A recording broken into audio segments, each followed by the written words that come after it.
Olá, olá você, seja muito bem-vindo mais uma vez ao nosso canal Professor Russo. Esse canal trata de língua portuguesa, comunicação, jornalismo, produção textual, redação para o Enem, porque tudo isso é a minha área de trabalho, a minha área de estudo há muitos e muitos anos. Hoje eu quero falar com vocês sobre um assunto que é chamado de repertório. A gente sabe que no Enem o aluno precisa sim ter repertório, mas eu quero falar sobre repertório na área do jornalismo. Mais especificamente, eu quero conversar com você, jovem jornalista, quero conversar com você que é aluno de jornalismo, está fazendo graduação de jornalismo, ou você que pensa em fazer jornalismo, enfim. Eu quero conversar com você sobre técnica de entrevista jornalística, que é uma disciplina com a qual eu trabalho na universidade, a Universidade Estácio de Sá, onde eu dou aula no jornalismo e dou aula no curso de Direito. E no curso de jornalismo tem uma disciplina muito bacana chamada técnica de entrevista jornalística. Eu quero falar sobre repertório na área do jornalismo, como isso é importante para o aluno de jornalismo, para você que vai fazer o Enem, entender por que é que entra repertório na redação do Enem. Então, deixa eu começar por aí. Ou seja, o aluno é convidado na redação do Enem a trazer um repertório seu que converse de algum modo sobre o tema e sobre o assunto que está sendo tratado. Ou seja, a brincadeira toda é você estabelecer ligações. O bom jornalista é o jornalista que possui repertório. É o jornalista, portanto, que tem leitura. Quanto mais leitura o jornalista tiver, mais capacidade ele vai ter de fazer relações. Você imagina isso numa entrevista jornalística, por exemplo. Você vai ver que os grandes jornalistas, especialmente aqueles jornalistas que fazem aquelas entrevistas na televisão, por exemplo, aquelas entrevistas que são muito legais, que a gente fica ali um tempão assistindo, aquela entrevista interessante, é um jornalista que possui repertório. Ele vai puxando coisas da literatura, coisas do próprio jornalismo, ele vai puxando coisas da filosofia, da sociologia, das várias áreas de conhecimento, e ele faz aquilo que nós chamamos no jornalismo de transversalidade, né? Que ele atravessa por vários assuntos. Quanto mais esse jornalista ele tiver repertório, melhor e mais interessante vai ser o seu discurso. E isso, diante de uma entrevista, pode ser realmente muito produtivo, porque ele pode estabelecer relações. Vamos pensar em você que sonha em ser médico e quer fazer medicina, e sonha em fazer a redação do Enem, e quer passar na medicina, e, portanto, vai ter que conseguir tirar uma nota muito alta no Enem. Ora, você também, quando vai entrevistar o seu paciente, é importante que você tenha uma relação estabelecida com esse paciente, é importante que você tenha repertório e não apenas exclusivamente o conhecimento técnico, senão você vai ser aquele tipo de médico da Unimed, né? Senta ali 15 minutos, você fala rapidinho, ele já prescreve lá para você fazer uma série de exames, tudo que está dentro de um programinha já pré-estabelecido, como se fosse um robozinho. Mas uma relação de um médico com o seu paciente é uma relação humana, e aquela entrevista inicial ela é importante porque é uma entrevista de construção de conhecimento, de uma relação estabelecida. E uma relação humana é algo muito mais complexo do que somente técnica. Eu preciso estabelecer uma conversação com o outro. Dentro da técnica do jornalismo, quando a gente trabalha essa disciplina, técnicas de entrevista jornalística, o objetivo da disciplina, evidentemente, é mostrar para o aluno, para o graduando de jornalismo, o quanto é importante ter técnica além da intuição. As duas coisas caminham juntas. Um bom jornalista também precisa ter intuição, não resta a menor dúvida, mas ele é preciso técnica. E o que a gente observa muitas vezes, especialmente entre jornalistas novos, é justamente a questão da intuição. O jornalista acha, e o aluno, o novo jornalista, como a gente chama o foca, que é um jornalista novo, que está chegando com aquela carinha de anjinho entrando no céu, ele acha que ele tendo talento, intuição, ele resolve todos os problemas. E muitas vezes ele vai a uma entrevista e não prepara essa entrevista. Então, vai lá. Uma entrevista jornalística, algo que é fundamental, e por isso é importante também, sim, a técnica, além da intuição, ele precisa fazer uma primeira pergunta. E essa primeira pergunta é fundamental para estabelecer uma ligação, uma relação com esse entrevistado. Ou seja, entrevistador e entrevistado tem uma relação estabelecida, uma relação que começa pela linguagem, mas não é exclusivamente da linguagem. Ela atravessa a linguagem e vai buscar uma empatia, vai buscar portanto, uma relação mais íntima entre as partes. É preciso que você mostre confiança ao seu entrevistado. Por isso que ali você tem uma relação estabelecida. E não pode ser somente uma questão técnica, mas é preciso sim algumas técnicas para que a gente possa ganhar a confiança do nosso entrevistado. Por isso, a primeira pergunta. Quando você faz uma pergunta, especialmente as primeiras perguntas generalistas, o que é que o entrevistador está mostrando? Que ele não dominou o assunto, e aí não houve preparação. Esse é um problema muito comum no jornalismo, quando não há preparação, em que o entrevistador faz perguntas muito genéricas. Vou dar um exemplo para vocês. Né? Você está naquela famosa entrevista de um lançamento de um livro, ou de um filme, ou de uma peça de teatro, um produto cultural qualquer, e aí o nosso entrevistador despreparado vai fazer a seguinte pergunta para o diretor da peça ou para o autor do livro: qual é o assunto do seu livro? O que trata o seu livro? Essa é a típica pergunta de um foca totalmente despreparado, que não teve nenhuma orientação.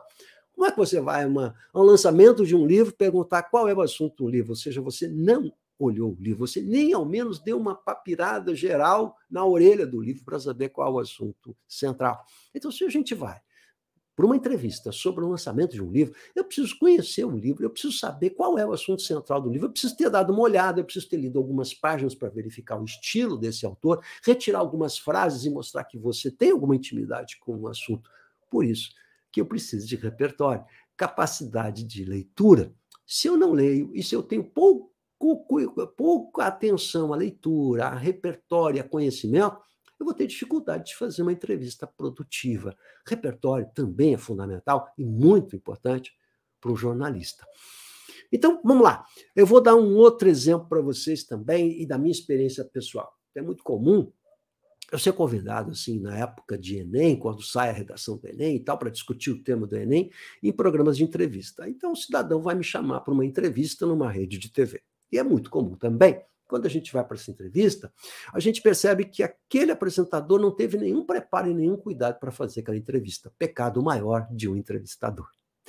Então ele vai fazer perguntas genéricas. Em vez de ele me perguntar o tema da redação, qual é a abordagem correta do tema, qual é a importância da redação, perguntas de quem mais ou menos entende do assunto redação, Enem, leu alguma coisa sobre o Enem. Não, ele vai me perguntar o seguinte: as pessoas andam escrevendo muito mal. Essa pergunta, quando ele me faz, ele mostra que ele não sabe absolutamente nada de Enem, nem de redação, nada com nada. Ou seja, ele está procurando improvisar. Pergunta generalista. Um entrevistado que tem um pouquinho de consciência, um pouco de inteligência, vai perceber que aquele entrevistador ele não se preparou e ele não vai ganhar a confiança do entrevistado. Significa dizer que a nossa relação, a nossa conversação não vai ser uma conversação produtiva, não vai ser uma conversação profícua. Por quê? Porque faltou tecnicalidade, o pecado maior, a falta de preparação. Isso é muito comum no jornalismo, sim. Isso mostra a falta de cuidado que as pessoas têm com a preparação e a falta de cuidado que o jornalista tem, muita falta de cuidado, com a questão do repertório, que é tão importante para o jornalista e para você que vai fazer Enem. Legal? Bom, nesse sentido, estabelecido aqui, o que é repertório, portanto, para um jornalista, que é a capacidade de transitar por vários assuntos. No jornalismo, a gente costuma dizer que o jornalista ele é um especialista em generalidades, né? Ele tem de saber transitar por todos os assuntos, portanto, o jornalista precisa, sim, ter compromisso cultural com aquela sociedade, ele precisa saber o que é uma peça de teatro, ele precisa saber ler, ele precisa saber conhecer um pouco de literatura, um pouco de cada coisa. O jornalista que só conhece a técnica da pergunta objetiva do assunto que está em pauta não é um jornalista completo. É um jornalista, é um mecânico que só sabe colocar parafusos, gente. E o mecânico também precisa ter talento. Há formas de colocar o parafuso, há maneiras de você entender muito mais do que simplesmente a colocação de um parafuso. Ou seja, aquele trabalho mecânico é um trabalho de massificado. Ele precisa transcender isso. Mas como é que isso pode acontecer? Por meio da técnica. Eu uso a técnica associada à minha intuição. As duas coisas são verdadeiras. Para deixar isso um pouquinho mais concreto para vocês, eu vou trazer a experiência desse cidadão aí, Joseph Liebling. O Liebling é um jornalista bem conhecido e um jornalista que usava determinadas técnicas bem interessantes. Vocês querem ver que técnicas são essas? Deixa eu mostrar para você entender o que eu estou tratando aqui. Olha só.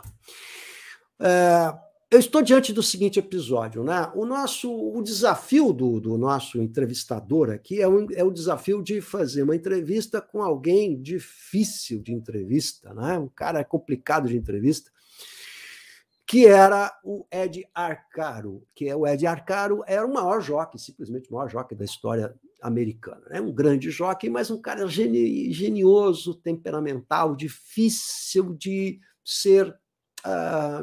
ser entrevistado. Isso acontece muito também quando a gente vai entrevistar políticos que sabem lidar com repórteres, que sabem lidar com jornalistas, e eles acabam respondendo não as perguntas que você faz, mas o que ele quer falar. E ele não dá espaço para o jornalista fazer a pergunta, né? Ou seja, vira um discurso. Alguns políticos muito experimentados, sabem muito bem como fazer isso, né? Eles sabem como manipular o entrevistador, né? Especialmente se o entrevistador não tiver experiência. Eles respondem o que querem e não dão espaço para pergunta, acaba virando um discurso político e não uma entrevista jornalística. Isso é muito comum. Então, as dificuldades na hora de uma entrevista. Por isso que a gente tem que saber domar essa fera que é o entrevistado. E aí você tem um desafio, entrevistar o Arcaro, que é um jockey muito importante e genioso. Bom, como é que eu posso fazer isso? A primeira pergunta. Então, o que é que o Liebling fez? Perguntou o seguinte: quantos buracos a mais você afivela no estribo esquerdo em relação ao direito? Amansado pela questão certeira e técnica do repórter, que estudará previamente o seu personagem e o seu ofício, o jockey rendeu-se para uma entrevista que galopou sem freios. Olha que interessante isso aí. O que é que está dito aqui? O que você está observando, então, aqui? Deixa eu voltar. Olha só. A primeira pergunta é fundamental. E a primeira pergunta tem de ser específica e certeira e não generalista. Você ganha um entrevistado na primeira pergunta. Quando ele fez aquela primeira pergunta, ele mostrou que ele estudou o caso. Ele sabe que há uma diferença entre o lado direito e o lado esquerdo. Quem é que sabe isso, gente? Só quem tem alguma intimidade com a arte do jockey, com o cavalo, com corridas de cavalo. Então, o nosso entrevistador foi se informar, foi ler, e fez aquela primeira pergunta. E observa, a primeira pergunta dele é uma pergunta pontual que vai direto ao ponto, quer dizer, ela é certeira, objetiva e concisa, gente. Quer dizer, concisa, o que eu quero dizer com isso? Ela é certeira, ela vai direto ao ponto, ela não fica, portanto, dando voltas prolixas, né? Como acontece muito com os entrevistadores brasileiros, né? A prolixidade. Como assim, prof? Vou mostrar para vocês, olha só. A pergunta na ponta dos cascos, eu gosto muito dessa metáfora aí, que é um clichê, né? Na ponta dos cascos deve ser fulminante. Isso mesmo. Ou seja, como é a pergunta que ele fez, ó, fulminante, precisa, rápida, ela tem que ser como uma chicotada. Eu gosto muito dessa metáfora, né? Ou seja, ela tem que ser precisa, rápida e concisa. Tem que ter muita informação com poucas palavras. Ela não pode durar muito, para não doer no lombo do leitor ou do telespectador. Então, por isso, a primeira pergunta tem de ser específica, cirúrgica, como uma chicotada. Deve-se desconfiar sempre de repórteres que gastam 5, 10, 15 linhas para formular uma simples pergunta, o que acaba revelando menos sobre o entrevistado e mais sobre o entrevistador. Esse caso é típico, é o caso daquele entrevistador que quer aparecer mais do que o entrevistado, né? Aliás, é muito comum no jornalismo acontecer. Então, o entrevistador faz uma pergunta longa, prolixa, e na hora de responder, o entrevistado nem sabe direito qual foi a pergunta, não é? Isso é muito comum também. Mas vamos lá, tem mais uma aqui, olha só que bonitinha,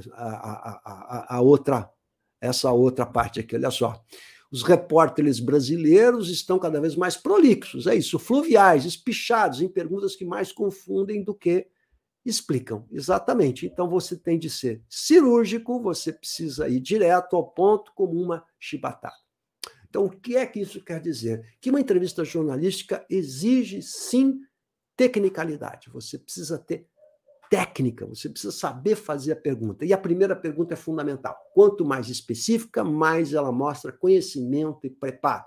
Quanto mais generalista, mais despreparado é o nosso repórter. Ele não vai conseguir estabelecer uma conversação. E uma entrevista é, sobretudo, uma conversação, um diálogo possível em que os dois, entrevistado e entrevistador, saem diferentes depois da entrevista. Eles, portanto, conquistam informação, eles saem mudados depois de uma entrevista, porque ela é uma relação humana estabelecida, uma relação, portanto, muito produtiva, pode ser muito produtiva. E o que isso tem a ver com repertório, para você que vai fazer Enem, você que é futuro jornalista, repertório que é fundamental, exige leitura, exige fixação de conteúdos, exige capacidade de você transitar por vários assuntos e, esse é o grande segredo da inteligência humana, fazer relações entre o seu repertório e o mundo externo. Isso é fundamental para quem está estudando, para saber como deve estudar.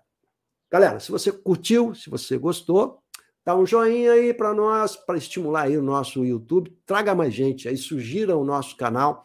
Te inscreve no nosso canal também. Mande sugestões aí, você que é da área da comunicação, você que é jornalista. Ô, prof, perguntinhas sobre jornalismo, sobre comunicação.